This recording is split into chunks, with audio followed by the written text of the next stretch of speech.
Hey there folks, I have a new knife for you.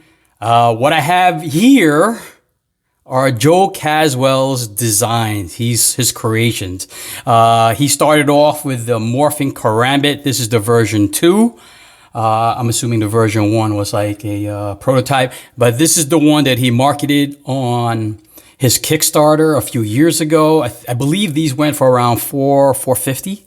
And then not long after that, in fact, it was released before I even received my semi-custom. This one was produced by Millet Knives. CRKT produced the Joe Caswell Provoke. These market for about $200. And now, very recently, I think released last week, is the Provoke Zap, which comes in a grivery material. So this is aluminum. These are both aluminum. I forget. Look at my other video. I'll link it below or after or during the end of the video. And they use two different types of aluminum.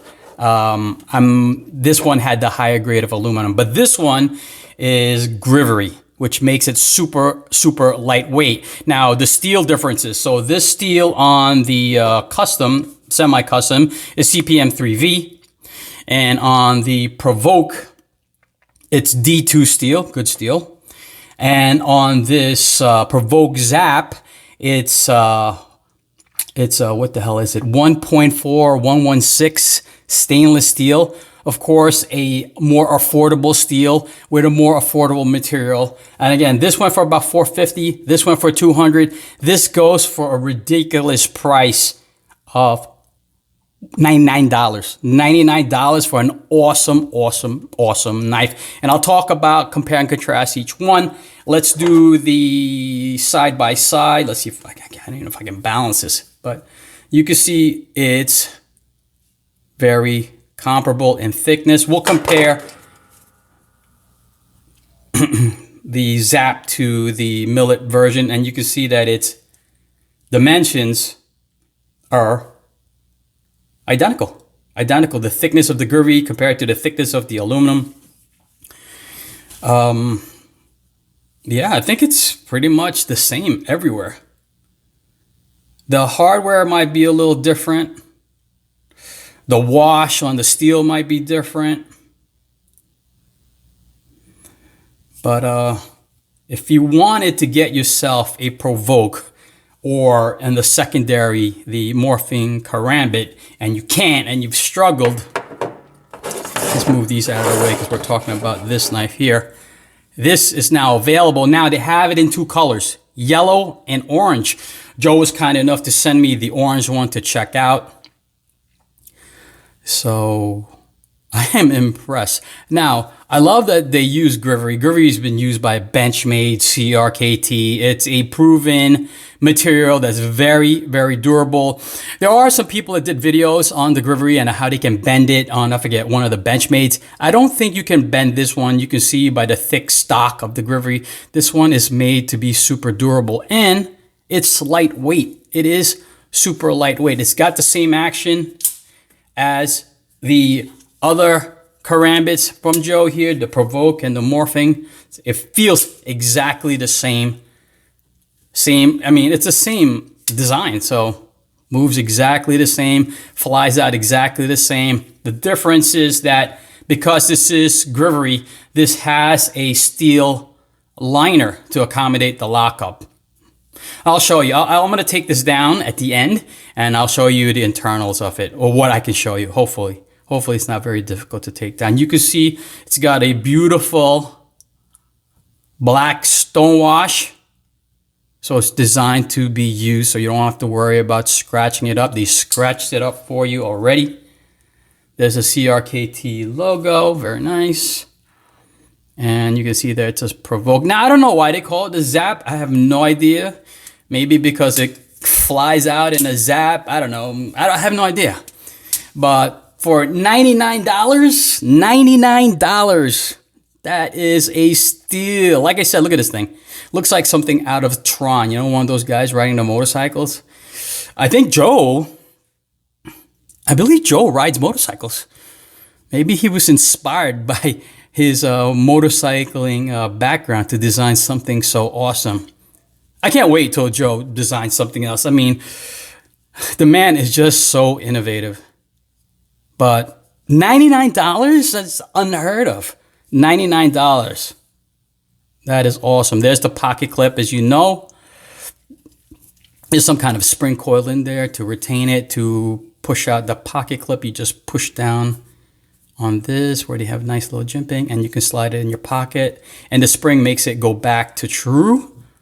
I love the black hardware. I love the black pocket clip with the orange. Again, they did it in yellow. I think the design is just so awesome that, and this Grivery opens up a whole new world. They can create all kinds of colors. They can do camo, digicam, green, OD green. I don't know why they didn't start with OD green, to be honest, you know, because they do market this to be military and law enforcement friendly, right? As like a backup tool or weapon. So I'm sure if this, and it'll become popular for 99 bucks. I mean, I think my first, one of my cheapy knives were like almost 99 bucks for that. You can get this thing. So why not with all this awesome design? Can use it as a regular knife. Got nice hawkbill design on the blade. But yeah. Very nice. Oh, you want to know the weight? Let's do the weight before I forget. Let's put this in. Hopefully you guys can see that. Okay, it's at 0. Let's do the Morphing Karambit first. So that comes in about 6.08, give or take a few ounces. I don't know how accurate my scale is. On the website, they say that it weighed 6 ounces. This one is the Provoke with the aluminum. That's even less, 5.92 ounces. And on the website with the D2 steel, they said it came in at 6.10. Again, this might not be so accurate. And now let's see the one with the Grivery. 4.74 ounces. And on the website, they mark it at 4.70. So mine could be a little bit off. But you can see the weight difference. It's amazing, amazing, amazing. Just a beautiful design. Look at that. That is gorgeous. That is such a cool knife. So if you haven't seen my previous video, I'm just assuming you have. So it locks up with this lock over here, which is again lined with steel. To unlock it, you just have to push this lock back and then manually put it back to the closed position. And to open it, you can just, you see they have jimping over there. You can just push this down with your thumb and it flies out, and it also again locks because right there. How awesome is that? What a neat design. That is so awesome. Can't wait till they market different colors. I can't see them not doing different colors. Orange and yellow. Orange and yellow. I wonder why. I mean, I can see the orange because black and orange. I don't know why they went with the yellow. But maybe that's an acquired taste. Maybe there's a demand for yellow Grivery knives. I don't know. It's highly visible if that's what you want, if that's what you're going for. But yeah. Anyway, guys, quick overview on this. I already did friggin' 9 minutes on it. And I'm still going to do the takedown. All right, guys. If you want to skip to the takedown, it should be around the 10-minute mark. All right, guys. Peace. Again, this is the Joe Caswell Knives Provoke Zap by CRKT. Peace. Okay, we're going to take down the Zap. Hopefully I can show you the internals. I've already identified the tools I'm going to use. I'm going to use the 7/64 hex inch, you know what I mean, and the 5/64. All right, let's get to it. So the smaller hex, the 5/64 is for the back, I think. Let's check it out.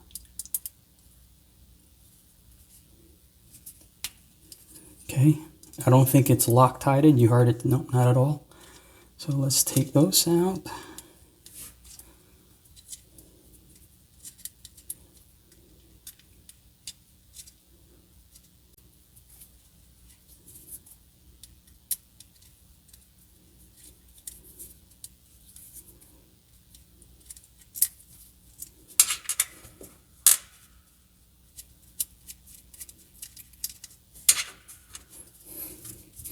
Okay, and then I'm gonna go to the 7/64ths.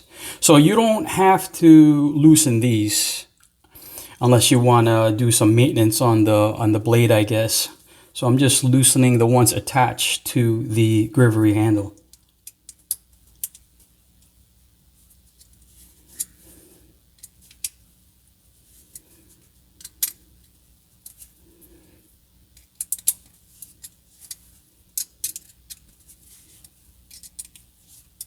And it's nice that it's already got this stone wash on it, so I don't have to worry about scratching up the hardware, which I'm sure I am doing exactly that. Let's see if I can loosen it this way.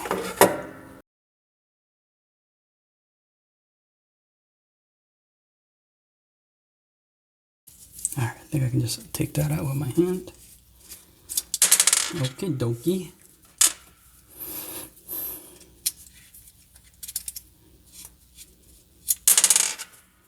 Let's put that aside. Just want to show you the difference in size in the screws there, if that's something you're interested in. Now that it's loose, it should just, oh, look at that, it just slides right out. Okay, there it is. Let's look at this first. So it's lined, that's interesting. So there's some kind of a steel liner on the inside of this 1.4116 steel, this stainless steel over here. So they did some kind of a liner, and then they got like a some kind of a piece that inserts, I guess, locks it in. Kind of like the what do you call that? The not the pivot, like in a traditional knife where the it swings back and forth. Oh man, it escapes me. You know what I'm talking about. So that, when I put it back together, inserts right back in there. Take a look at the mechanics of it. It's free swinging. That's interesting, huh? That's well oiled. Looks like there's some nice oil in there. What a design that is. That is just a phenomenal design. Who, you know, Joe came up with this. What a genius Mr. Caswell is. How do you come up with this? How do you, you know, conceive of this design? That's engineering right there.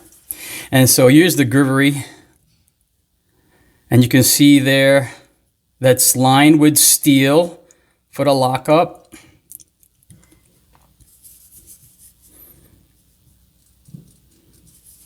See it on the inside.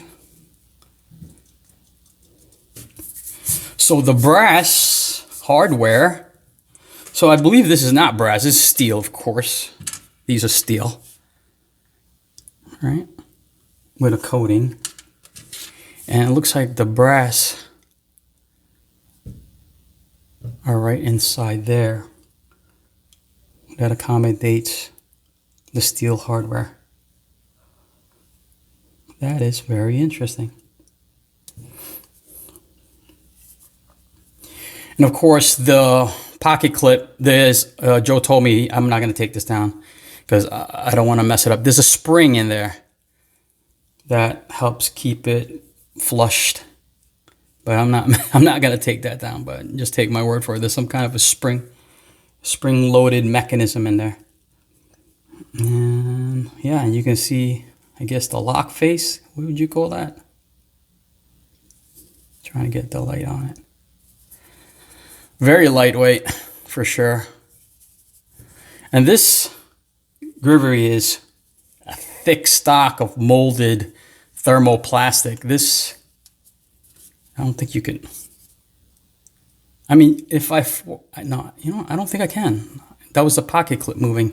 I'm sure there's some strong man out there that can bend this, maybe even snap it. But with normal use, this is pretty thick thermoplastic. This Grivery, it's a very generous amount of material, and I don't think that will break.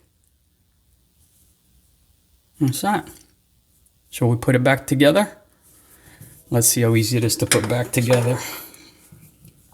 Pressure's on, Michael, putting it on video. All right, so we know this slides just on top, so I'm just gonna slip that in. I think I have to engage the lock, meaning the lock has to be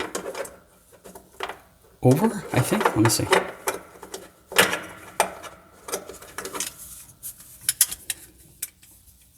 Yeah, it's got to go that way. So then close it, and then fit it, and then slide it.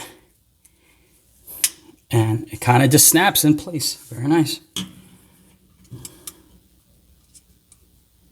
I'm just going to thread it by hand initially. Some knife maker told me, don't force anything. If it's not going in, back it off and do it again.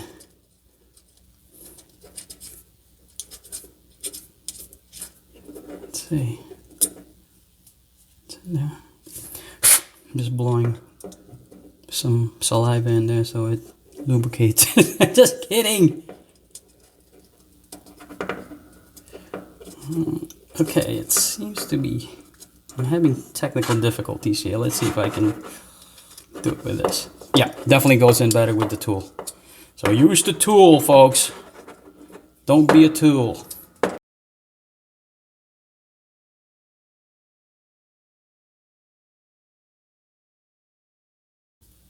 I'm just gonna tighten it all the way down, and then if I have to make adjustments, I'll make the adjustments. Hopefully this is all in focus because I'm looking at it through the side of my phone, not through the, you know, the screen. All right, that's all the way locked down. Let's put the little pieces in the back.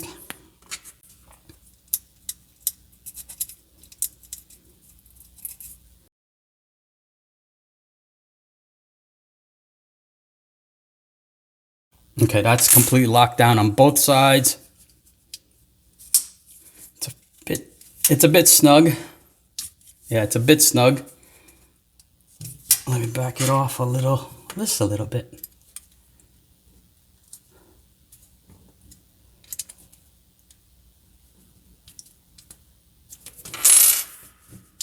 Nice. A little bit of play. Let's adjust that. No, that's not the one, is it? This one. Let's see. Okay. So I think what I've seen is if you can tighten this front hardware all the way down, it should be good. I think.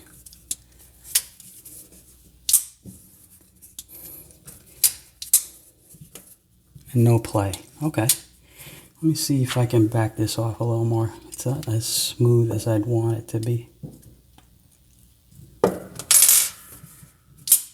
There it is.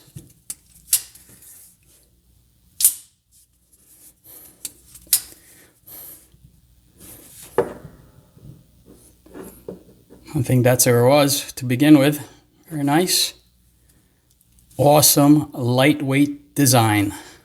Fantastic.